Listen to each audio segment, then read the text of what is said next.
اس کی وجہ ہے کہ یہاں پر وہ ایک خالص اسلامی ریاست بنانا چاہتے ہیں پاکستان کو. اور جب آپ سیکولرزم کی بات کرتے ہیں تو اس کا مطلب ہے کہ مذہب کا جو عمل دخل ہے اس کو منیمائز کیا جائے, اس کو جو ہے وہ مذہب اور ریاست کو الگ الگ کیا جائے. تو اس بات پہ ظاہر ہے وہ ایک اسلامی ریاست کا جو ان کا تصور ہے اس میں تو یہ ممکن نہیں ہے. تو پھر وہ سیکولرزم کو اس لیے اتنی شدت کے ساتھ اس کے اوپر حملہ کرتے ہیں اور اس کو برا بھلا کہتے ہیں. اب ہم آتے ہیں مولوی عبدالحق صاحب بابا اردو کی طرف. انہوں نے جب اردو انگلش ڈکشنری بنائی, لغت بنائی, تو اس میں انہوں نے جو ترجمہ تھا سیکولرزم کا وہ لادینیت کیا. اب لادینیت کیا؟ لادین ہم جو ہے اس کے لیے یہ ایسے شخص کے لیے ٹرم یوز ہوتی ہے جو ضروری نہیں ہے کہ خدا کو نہ مانتا ہو. ایسا ہو سکتا ہے کہ ایک شخص ایک مسلمان ہے, ایک مسلمان گھر میں پیدا ہوا ہے, وہ خدا پہ یقین رکھتا ہے لیکن وہ عبادات نہیں کرتا, وہ مذہبی رسومات میں اس طرح سے شامل نہیں ہوتا, وہ پریکٹسنگ مسلم نہیں ہے, وہ شریعت پہ, مذہب پہ, اس کی تعلیمات پر مکمل طور پہ عمل کرنے والا شخص نہیں ہے. ظاہر ہے جو نماز نہیں پڑھتا, جو روزہ نہیں رکھتا, جو زکوٰۃ نہیں دیتا اور باقی کے کام بھی نہیں کرتا, تو ظاہر ہے اس کے بارے میں لوگوں کا یہ ہوتا ہے کہ یہ مذہب سے بیزار آدمی ہے, یہ مذہب بیزار آدمی ہے. تو لادینیت کی جو ٹرم ہے وہ بیسکلی اس کے لیے اس معنی میں بھی استعمال ہوتی ہے. تو اس کو اگر وائڈر اگر آپ دیکھیں, وسیع تر معنی میں اگر آپ دیکھیں تو لادینیت سے مراد ہرگز یہ نہیں ہے کہ وہ شخص جو ہے وہ خدا کے اوپر یقین نہیں رکھتا اور وہ ایسی کسی قوت کے اوپر یقین نہیں رکھتا جو کہ مادی دنیا سے باہر تصور کی جاتی ہے. تو ہاں یہ ضرور ہے کہ وہ چرچ نہیں جاتا, وہ مسجد نہیں جاتا, وہ مندر نہیں جاتا اور وہ کوئی مذہبی معاملات میں بہت زیادہ دلچسپی نہیں لیتا, تو ایسے شخص کو لادین کہہ دیا جاتا ہے. اور لادینیت کی جو ٹرم ہے وہ اس کے لیے یوز ہوتی ہے. اور اردو میں یہ جو لادینیت کی ٹرم ہے اس کا مقصد یہی تھا سیکولرزم کو ایکسپلین کرتے ہوئے کہ ایسی ریاست کی آپ بات کر رہے ہیں, معاشرے کی بات کر رہے ہیں جہاں پہ مذہب جو ہے اس کو ریاست سے الگ کر دیا جائے, جبکہ ہمارے ہاں جو مذہبی جماعتیں ہیں یا مذہبی طبقے ان کا جو اسلامی ریاست کا تصور ہے اس میں مذہب اور ریاست جو ہیں وہ جڑے ہوئے ہیں ایک دوسرے کے ساتھ. تو یہ جو ترجمہ کیا پھر لادینیت سے معاملہ بڑھتا ہوا, لادینیت جو ہے اس کے تصور کو مسخ کر دیا گیا الحاد کے ساتھ. ملحد جو ہے اس شخص کو کہتے ہیں جو خدا کو نہیں مانتا, وہ کسی آفاقی مذہب کو نہیں مانتا, وہ کسی آفاقی کتاب کو نہیں مانتا, وہ جو مذہب کی کا ایک اخلاقی کوڈ ہے اس کو نہیں مانتا. تو ویسے تو جو ایک یونیورسل جو ہے وہ ایک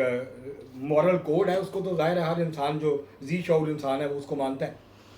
تو اب مسئلہ یہ ہے پاکستان میں خاص طور پہ جو مذہبی اسکالرز ہیں اس میں مولانا مودودی صاحب نے یہ جو سیکولرزم تھا اور لادینیت کی اس کی ڈیفینیشن تھی اس کو پھر بہت زیادہ سیکولرزم کے خلاف استعمال کیا. اب ظاہر ہے پاکستان میں جیسے نیب تھی, نیشنل عوامی پارٹی, وہ ایک secular progressive left leaning party تھی جس میں قوم پرست بھی تھے, لیکن وہ ایک مذہبی پارٹی نہیں تھی. وہ اس میں زیادہ تر وہ لوگ تھے جو کہ سیکولر لوگ تھے, جو اس بات کے حق میں تھے کہ مذہب اور ریاست کو الگ جو ہے وہ معاملات کو الگ رکھا جائے. مذہب جو ہے اس کا آپ کو ایک ایسی ریاست جس میں ہر کسی کو اپنے مذہبی عقائد کو پہ قائم رہنے کا, اس کی پریکٹس کرنے کا, عبادت کرنے کا, مسجد بنانے کا, مندر بنانے کا, گرودوارہ بنانے کا, چرچ بنانے کا جو حق ہے وہ حاصل ہے, وہاں جانے کا, عبادت کرنے کا اور اپنے ان خیالات کا اظہار کرنے کا جو حق ہے وہ ہر شہری کو حاصل ہے. اور شہری جو ہے کسی بھی ریاست جو ہے وہ مذہب کی بنیاد پہ کسی شہری کے ساتھ کوئی تفریق نہیں کرتی, کوئی امتیازی سلوک نہیں کرتی. تو اس وقت پھر مذہبی جماعتوں نے پراپوگنڈا شروع کیا اور پھر جب پاکستان پیپلز پارٹی بنی تو اس پہ بھی یہ الزامات لگے. اور اسی لیے پاکستان پیپلز پارٹی نے جو 4 اصول بیان کیے تھے, سوشلزم ہماری معیشت ہے, جمہوریت ہماری سیاست ہے, ٹھیک ہے, عوام کا طاقت کا سرچشمہ عوام ہے, اور اسلام ہمارا دین ہے. تو یہ مطلب پیپلز پارٹی نے جو ہے اس معاملے کو کلیئر کر دیا, کیونکہ پیپلز پارٹی پہ الزام یہی تھا کہ یہ ملحد ہیں, یہ مانتے نہیں ہیں, یہ تھیسٹ ہیں, یہ فلاں ہیں, یہ کافر ہیں, مطلب اس طرح کے فتوے لگے. تو جو مذہبی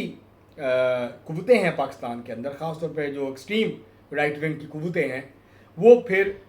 اس طرح کے نعرے جو ہیں وہ لگاتی ہیں. تو جماعت اسلامی نے اس کو سب سے زیادہ مسخ کیا. سیکولرزم کو اور سیکولرزم کی جو بات تھی اس کو، لادینیت کو اور الحاد کو جوڑ دیا۔ اب جو ملحد ہے وہ لادین بھی ہوگا، کیونکہ ظاہر ہے وہ تو مانتے ہی نہیں ہے کسی کو، وہ نہ بھگوان کو مانتا ہے، نہ خدا کو مانتا ہے، نہ اللہ کو مانتا ہے، وہ تو کسی کو نہیں مانتا۔ تو وہ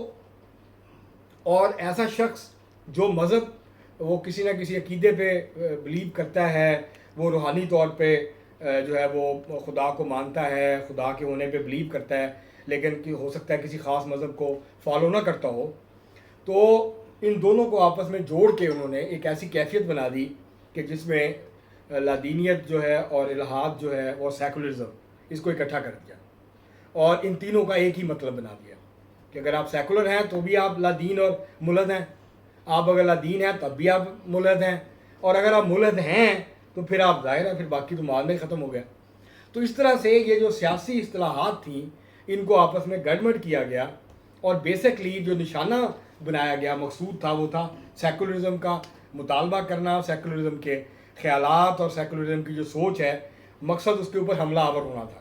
اور اس کے لیے لادینیت اور پھر الحاد کا جو ہے وہ اس کو نتھی کیا گیا، اس کا استعمال کیا گیا۔ اور اب پاکستان میں بہت بڑی تعداد لوگوں کی ایسی ہے جو کہ سیکولرزم کو لادینیت سے زیادہ الحاد سمجھتے ہیں، اور ان کے نزدیک لادینیت بھی الحاد ہی کی ایک شکل ہے۔ تو اس لیے یہ جو سارا معاملہ ہے یہ یہاں پہ پاکستان کے اندر بہت ٹیڑھا ہے۔ میں نے جیسے پہلے کہا کہ وہ جماعتیں جو انڈیا میں سیکولرزم کی حامی ہیں، پاکستان میں وہ لفظ سنتے ہی ان کے لیے لگتا ہے کہ کسی نے ان کو گالی دی ہے، اور وہ بہت بری طریقے سے اس کے اوپر ریئیکٹ کرتے ہیں، اس کے اوپر جو ہے وہ اپنا رد عمل دیتے ہیں۔ تو دراصل سیکولرزم جو ہے وہ اس کا الحاد سے کوئی تعلق نہیں ہے، اور سیکولرزم کا بیسکلی لادینیت سے بھی کوئی تعلق نہیں ہے۔ یہ بھی جو اس کا ترجمہ ہے وہ ٹھیک نہیں ہے، درست نہیں ہے، اور اسی وجہ سے بہت ساری غلط فہمیاں پیدا ہوئی ہیں، کیونکہ سیکولرزم کا مطلب ہرگز ریلیجن ہونا یا ان ریلیجس ہونا، یا اس سے اس کا کوئی تعلق نہیں ہے سیکولرزم کا۔ یہ تو ایک پولیٹیکل ڈیمانڈ تھی، ایک سوچ تھی، ایک فکر تھی کہ ریاست اور مذہب کو، کیونکہ وہاں چرچ کا بہت غلبہ تھا تو لوگوں کا بڑا مطالبہ تھا، لوگوں کا بہت ریئیکشن تھا، اس کو استعمال کیا سرمایہ داروں نے، اور جو نیا ابھرتا ہوا سرمایہ دار طبقہ تھا یورپ کا، اور انہوں نے استعمال کیا، اور انہوں نے کہا کہ ہم اس کو الگ الگ کریں گے، اور جو سرمایہ دار ریاست ہوگی اس کا کوئی ایک مذہب نہیں ہوگا، اس کا سرکاری طور پہ کوئی مذہب نہیں ہوگا، لیکن اس کے اندر رہنے والے جو لوگ ہیں اس ریاست کے، ان کو اپنے اپنے عقیدے کے مطابق، اپنے اپنے مذہبی عقائد کے مطابق زندگی گزارنے کا پورا حق حاصل ہوگا۔ تو اس معاملے کو اٹھا کے لادینیت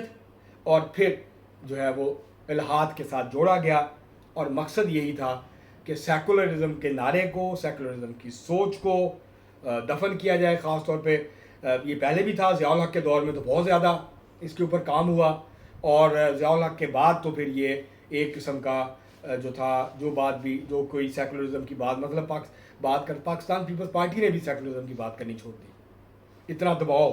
بڑا ضیاء الحق کے بعد۔ اور ضیاء الحق نے جس قسم کا معاشرہ، جس قسم کا سماج جو ہے وہ تشکیل دیا اپنے 11 سالوں میں، اور بعد میں کسی نے رزسٹ نہیں کیا اس کو۔ پاکستان کی بدقسمتی یہ ہے کہ ضیاء الحق تو 11 سال کے بعد رخصت ہو گیا تھا،